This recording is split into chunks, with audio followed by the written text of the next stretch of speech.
ایشون شادی خانم هستن. تقریبا یک ماه نیم هست که مهمون ما هستن. مریض شده بود، پاروا گرفته بود به سوی تغذیه. وزنش شده بود 1 کیلو. 1 کیلو تمام استخوناش اومده بود بیرون.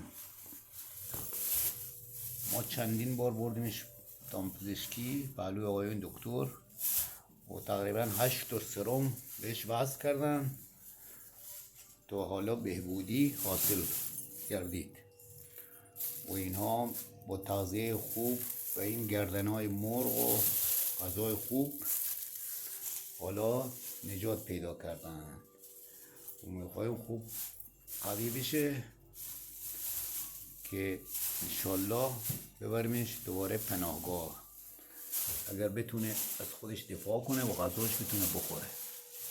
الان دیگه الحمدلله سرحال بازی میکنه.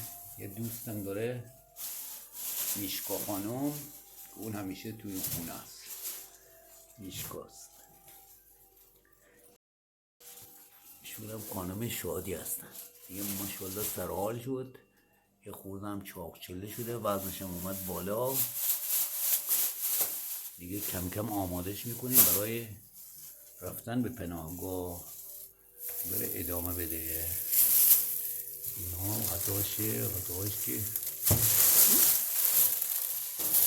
گردن مرغ رو اینا که میکوبیم میخوره. به امید خدا خوب بشه که بره پناهگاه.